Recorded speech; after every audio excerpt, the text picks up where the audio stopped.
Depois disso, o Senhor escolheu outros 70 e os enviou de 2 em 2 para que fossem adiante dele a cada cidade e lugar onde ele haveria de passar.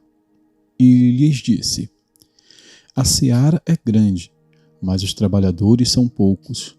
Por isso, peçam ao Senhor da seara que mande trabalhadores para a sua seara.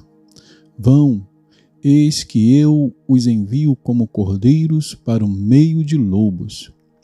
Não levem bolsa, nem sacola, nem sandálias, e não saúdem ninguém pelo caminho. Ao entrarem numa casa, digam primeiro: paz seja nesta casa. Se houver ali uma pessoa que ama a paz, sobre ela repousará a paz de vocês. Se não houver, a paz voltará sobre vocês. Fiquem na mesma casa, comendo e bebendo do que eles tiverem, porque o trabalhador é digno do seu salário. Não fiquem mudando de casa em casa. Quando entrarem numa cidade e ali forem bem recebidos, comam do que lhes for oferecido.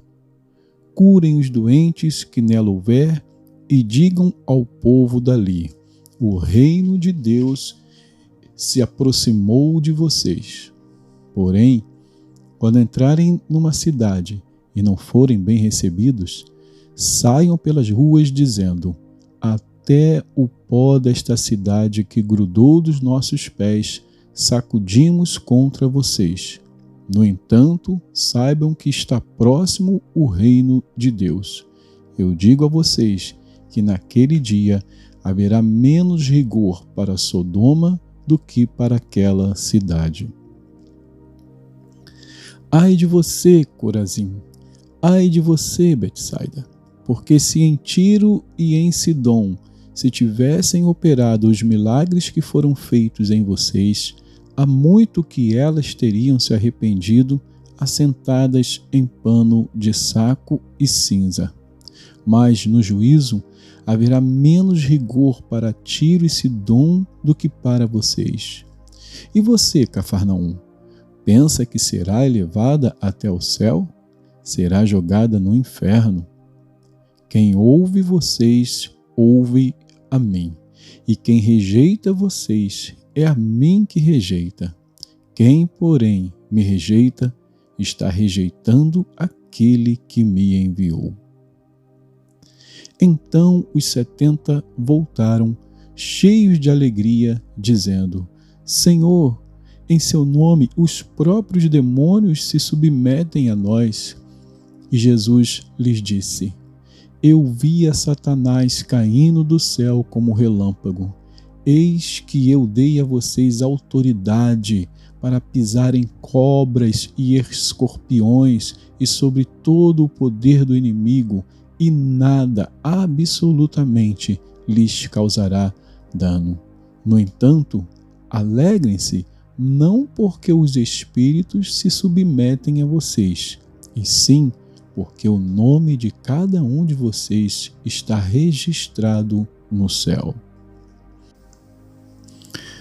Naquela hora, Jesus exultou no Espírito Santo e exclamou: Graças te dou, ó Pai, Senhor do céu e da terra, porque escondeste estas coisas dos sábios e instruídos e as revelastes aos pequeninos.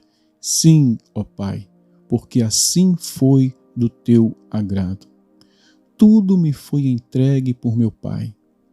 Ninguém sabe quem é o Filho a não ser o Pai. E também ninguém sabe quem é o Pai a não ser o Filho e aquele a quem o Filho o quiser revelar. E voltando-se para os seus discípulos, Jesus lhes disse em particular: Bem-aventurados os olhos que veem as coisas que vocês estão vendo. Pois eu lhes digo que muitos profetas e reis quiseram ver o que vocês estão vendo, mas não viram, e quiseram ouvir o que vocês estão ouvindo, mas não ouviram. E eis que certo homem, intérprete da lei, se levantou com o objetivo de pôr Jesus à prova e lhe perguntou: Mestre, que farei para herdar a vida eterna? Então Jesus lhes disse: O que está escrito na lei? Como você a entende? A isto ele respondeu: Ame o Senhor, seu Deus, de todo o seu coração, de toda a sua alma, com todas as suas forças e com todo o seu entendimento. E ame o seu próximo como você ama a si mesmo. Então Jesus lhe disse: Você respondeu corretamente. Faça isto e você viverá. Mas ele, querendo justificar-se, perguntou a Jesus: Quem é o meu próximo? Jesus prosseguiu, dizendo: Um homem descia de Jerusalém para Jericó e caiu nas mãos de alguns ladrões. Estes, depois de lhe tirar a roupa e lhe causar muitos ferimentos, retiraram-se, deixando-o semi-morto. Por casualidade, um sacerdote estava descendo por aquele mesmo caminho e, vendo aquele homem, passou de largo. De igual modo, um levita descia por aquele lugar e, vendo-o, passou de largo.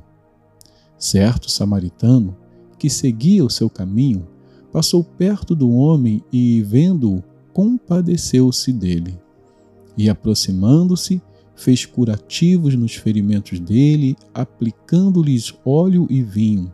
Depois, colocou aquele homem sobre o seu próprio animal, levou-o para uma hospedaria e tratou dele. No dia seguinte, separou 2 denários e os entregou ao hospedeiro, dizendo: Cuide deste homem, e se você gastar algo a mais, farei o reembolso quando eu voltar. Então Jesus perguntou: Qual destes 3 lhe parece ter sido o próximo do homem que caiu nas mãos dos ladrões? O intérprete da lei respondeu: O que usou de misericórdia para com ele. Então Jesus lhe disse: Vá e faça o mesmo. Quando eles seguiam de viagem, Jesus entrou numa aldeia, e certa mulher, chamada Marta, hospedou-o na sua casa. Marta tinha uma irmã chamada Maria, que, assentada aos pés do Senhor, ouvia o seu ensino. Marta agitava-se de um lado para o outro, ocupada em muitos serviços. Então se aproximou de Jesus e disse: O Senhor não se importa com o fato de minha irmã ter deixado que eu fique sozinha para servir? Diga-lhe que venha me ajudar. Mas o Senhor respondeu: Marta, Marta, você anda inquieta e se preocupa com muitas coisas, mas apenas uma é necessária. Maria escolheu a boa parte, e esta não lhe será tirada. Vamos então agora a Efésios, carta do apóstolo Paulo aos Efésios, no capítulo 5. Diz assim: Portanto, sejam imitadores de Deus como filhos amados, e vivam em amor, como também Cristo nos amou e se entregou por nós, como oferta e sacrifício de aroma agradável a Deus.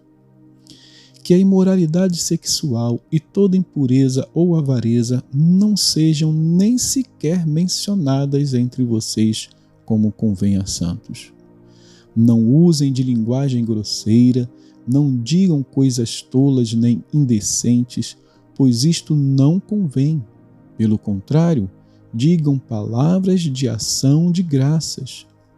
Fiquem sabendo disto: nenhuma pessoa imoral, impura ou avarenta, porque a avareza é a idolatria, tem herança no reino de Cristo e de Deus. Não se deixe enganar com palavras vazias, porque a ira de Deus vem sobre os filhos da desobediência por causa destas coisas. Portanto, não participem daquilo que eles fazem, porque no passado vocês eram trevas, mas agora são luz no Senhor. Vivam como filhos da luz, porque o fruto da luz consiste em toda bondade, justiça e verdade, tratando de descobrir o que é agradável ao Senhor. E não sejam cúmplices nas obras infrutíferas das trevas, pelo contrário, tratem de reprová-las, pois aquilo que eles fazem em segredo é vergonhoso até mencionar. Mas todas as coisas, quando reprovadas pela luz, se tornam manifestas, porque tudo o que se manifesta é luz. Por isso é que se diz: desperte você que está dormindo, levante-se dentre os mortos, e Cristo o iluminará. Portanto, tenham cuidado com a maneira como vocês vivem, e vivam não como tolos, mas como sábios, aproveitando bem o tempo, porque os dias são maus. Por esta razão, não sejam insensatos, mas procurem compreender qual é a vontade do Senhor. E não se embriaguem com o vinho, pois isso leva à devassidão, mas deixem-se encher do Espírito, falando entre vocês com salmos, hinos e cânticos espirituais, cantando e louvando com o coração ao Senhor, dando sempre graças por tudo a nosso Deus e Pai, em nome de nosso Senhor Jesus Cristo. Sujeitem-se uns aos outros no temor de Cristo. Esposas, que cada uma de vocês se sujeite a seu próprio marido como ao Senhor, porque o marido é o cabeça da esposa, como também Cristo é o cabeça da igreja, sendo ele próprio o Salvador do corpo. Como, porém, a igreja está sujeita a Cristo, assim também a esposa se sujeite em tudo ao seu próprio marido. Maridos, que cada um de vocês ame a sua esposa, como também Cristo amou a igreja e se entregou por ela, para que a santificasse, tendo-a purificado por meio da lavagem de água pela palavra, para apresentar a si mesmo como igreja gloriosa, sem mancha, sem ruga, nem coisa semelhante, porém santa e sem defeito. Assim também, o marido deve amar a sua esposa como ama o próprio corpo. Quem ama a esposa, ama a si mesmo, porque ninguém jamais odiou o seu próprio corpo. Ao contrário, o alimenta e cuida dele, como também Cristo faz com a igreja, porque somos membros do seu corpo. Eis porque o homem deixará o seu pai e a sua mãe e se unirá à sua mulher, tornando-se os dois uma só carne. Grande é este mistério, mas eu me refiro a Cristo e à igreja. No entanto, também quanto a vocês, que cada um ame a própria esposa como a si mesmo, e que a esposa respeite o seu marido. Que Deus abençoe a porção da sua palavra.